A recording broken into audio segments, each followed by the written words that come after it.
आता तुम्ही समजा चुकून दुसऱ्याचा फोटो अपलोड केला. आता मला एक सांगा, की एन-टी-एला माहिती आहे का, की आपल्या मुलगा कसा दिसतो नेमका तर? तोच फोटो आहे का त्याचा? एन-टी-एला माहिती आहे का? नाही माहिती. सही चुकली. आता परत एक प्रश्न मी विचारतो ते कमेंट बॉक्समध्ये सांगा.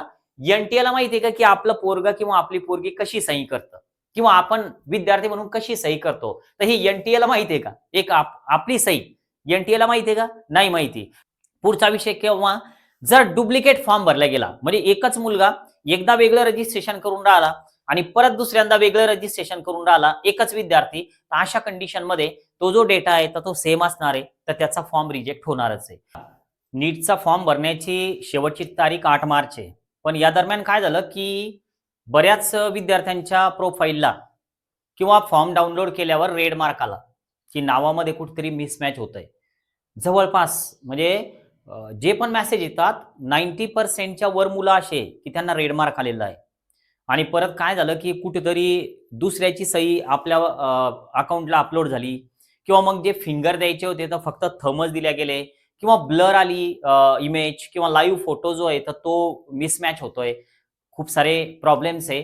पण या दरम्यान आता एक प्रश्न नेहमी साठी विचारला जातो, की "सर फॉर्म रिजेक्ट तर नाही होणार ना?" तर यासाठीच हा एक छोटासा प्रयत्न करतोय. इन्फॉर्मेशन जर आवडली तर नक्की नंतर शेवटी लाईक करायला विसरू नका. बघा, आता हे थोडं आपण हिस्ट्री बघूया. 14 जून 2025 ची म्हणजे मागच्या वर्षीची ही नोटीस आहे. एक प्रेस रिलीज आहे. तर यामध्ये काय केलेलं आहे, तर एन-टी-एनं आपला एक डेटा जो रिलीज केलेला होता, की नेमके दरवर्षी किती फॉर्म रिजेक्ट होतात किंवा किती विद्यार्थी परीक्षेला बसतात, किती अब्सेंट राहतात. तर ही नोटीसमध्ये आपल्याला दिलेलं दिसतं. पण त्या अगोदर जर समजा आपण थोडं Googleला जर का सर्च करून पाहिलं, की दरवर्षी नेमके किती फॉर्म रिजेक्ट होतात. यामध्ये तर माहिती दिलेलीच आहे. पण आपण एक सहज Googleला ब्राउझरवर येऊया. आता हे सुरुवातीला मी 2023 चं सर्च केलेलं आहे. How many NEET form rejected in 2023. तर आता जर याला जर आपण व्यवस्थित जर का रीड केलं, तर यामध्ये काय सांगितलेलं आहे, की based on 2023 data, there is no official specific number release by NTA regarding to the exact count of rejected NEET UG 2023 application form. थोडक्यात एकच, की एन-टी-एनं 2023 मध्ये अशा प्रकारचं कुठलंही ऑफिशियल डेटा रिलीज केलेला नव्हता, की ज्यामध्ये सांगितलेलं होतं, की किती विद्यार्थ्यांचे फॉर्म रिजेक्ट झालेले. पण हे रिजेक्ट होण्याचे रिझन जे आहे, तर ते नक्कीच या ठिकाणी Googleनं आपल्याला इथं समोर आणून दिलेले आहे. बघा.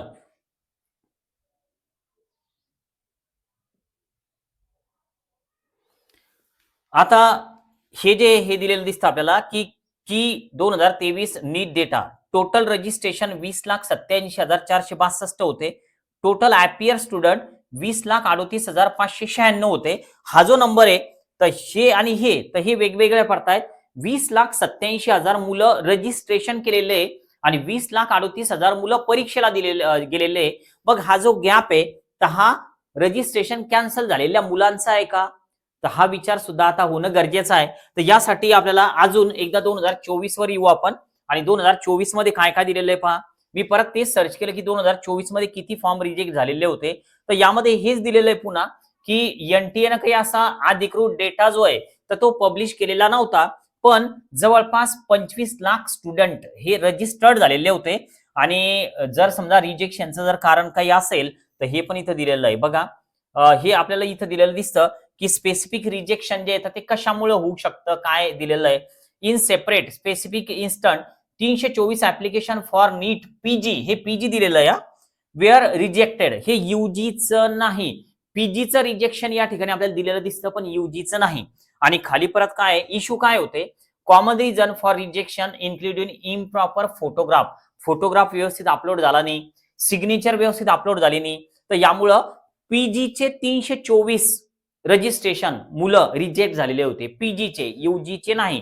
ही इथं एक परत नोंद घेण्यासारखा विषय आहे, की यामध्ये म्हणजे एक सुरुवातीलाच वाक्य आहे 324 आणि नीट पीजी आणि ते सुद्धा समोर दिलेलं आहे एनआरआय कोटा.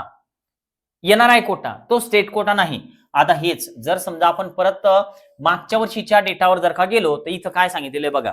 मी काय सर्च केलं, how many NEET form rejected in 2025. इथं काय दिलेलं आहे, as of mid 2025 there is a no single, हे समोर सगळं दिलेलं आहे पहिल्यासारखंच. रिजेक्टेड 2025 नीट फॉर्म. 22,70,000 जवळपास रजिस्ट्रेशन झालेले होते. 1,90,000 मुलं ॲबसेंट होते. 9,72,000 मुलं क्वालिफाय झालेले होते. आणि रिजेक्शन जे येतं हे कशामुळे होतं काय तर हे दिलेलं यामध्ये बघा. हे सगळं आपल्याला इथं दिलेलं दिसतं. पण रिजेक्शन जे आहे तर ते किती मुलांचं होतं काय होतं तर हे काहीच नाही दिलेलं. पण रिजेक्शनचा टेक्निकल इश्यू वगैरे हे सगळं दिलेलं आहे की कशामुळे रिजेक्ट होऊ शकतो फॉर्म. बघा, incorrect blood photo signature payment failure तर यामुळे फॉर्म रिजेक्ट होऊ शकतो. आता थोडं आपण एनटीएच्या ऑफिशियल डेटावर येऊया.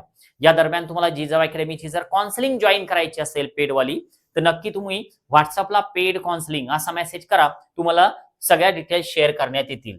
बघूया आता हे एक पीडीएफ आहे की जी एनटीएनं पब्लिश केलेलं आहे 14 जून 2025 मध्ये. आणि यात एक महत्वाचा विषय असा आहे 2019 चा डेटा आहे, 20 चा आहे, 21 चा आहे, 22 चा आहे, 23 चा आहे, 24 चा आहे आणि 25 चा आहे.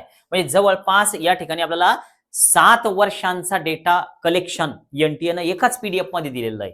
यावरून आपल्याला एक आयडिया येईल की आपण जो भरलेला फॉर्म आहे तर तो रिजेक्ट तर नाही होणार ना. बघा आता हे काय दिलेलं आहे नंबर ऑफ कॅन्डिडेट रजिस्टर्ड किती रजिस्ट्रेशन झालेले होते 15,19,375. कधी 2019 मध्ये. नंबर ऑफ कॅन्डिडेट अपीयर्ड परीक्षेला किती बसले 14,10,755. Number of candidate absent 1,08,620. पण कुठेही रिजेक्शनचा डेटा दिलेला नाही. याचं मिनिंग सहज साफ आहे की या 2019 मध्ये रिजेक्शनचा डेटाच एनटीएनं पब्लिश केला नाही. म्हणजे थोडक्यात फॉर्म रिजेक्शन जर झाला असेल तर एनटीएनं कशामुळे रिजेक्ट केला याचं पण कारण सांगतो, किती झाले असतील ते पण सांगतो. बघा हे 20 मध्ये तेच दिलेलं आहे, ठीक आहे. नंतर 22 मध्ये तेच आहे, 23 मध्ये तेच आहे, 24 मध्ये तेच आहे, 25 मध्ये तेच आहे. आता येऊया आपण रिजेक्शनवर. बघा जर तुम्ही डुप्लिकेट फॉर्म भरला फोटो, आता तुम्ही समजा चुकून दुसऱ्याचा फोटो अपलोड केला. आता मला एक सांगा की एनटीएला माहिती आहे का की आपल्या मुलगा कसा दिसतो नेमका तर तोच फोटो आहे का त्याचा एनटीएला माहिती आहे का नाही माहिती. आपली मुलगी कशी दिसते नाही माहिती. हा आधार कार्डवर फोटो आहे. होऊ शकतं ना की आपण आधार कार्ड अपडेटच केलं नव्हतं त्यावर जुना फोटो होता तर त्यामुळे आपण चुकीचा फोटो अपलोड केला म्हणून आपला फॉर्म रिजेक्ट होईल.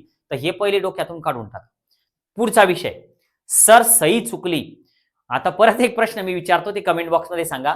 एनटीएला माहिती आहे का की आपलं पोरगा किंवा आपली पोरगी कशी सही करतं किंवा आपण विद्यार्थी म्हणून कशी सही करतो तर ही एनटीएला माहिती आहे का. एक आपली सही एनटीएला माहिती आहे का नाही माहिती. तर त्यामुळे चुकून जर दुसऱ्याची सही अपलोड झाली तर फॉर्म रिजेक्ट होईल का येस किंवा नो नक्की एकदा कमेंट बॉक्समध्ये सांगा.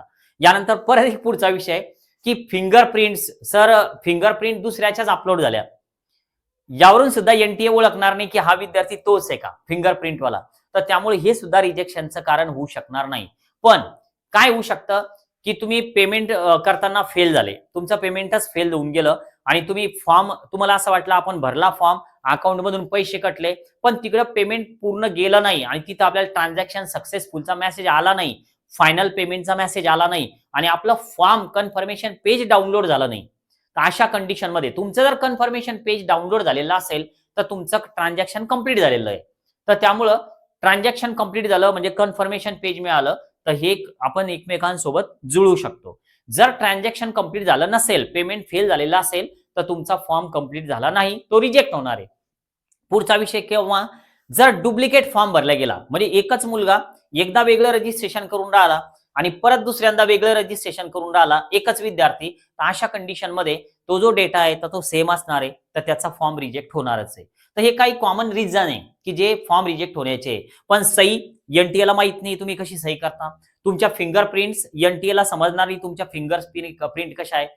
तर त्यामुळे हे रिजेक्शनचे कारण होणार नाही. ठीक आहे. जर माहिती आवडली असेल तर नक्की एकदा लाईक करायला विसरू नका. थांबूया. Okay bye.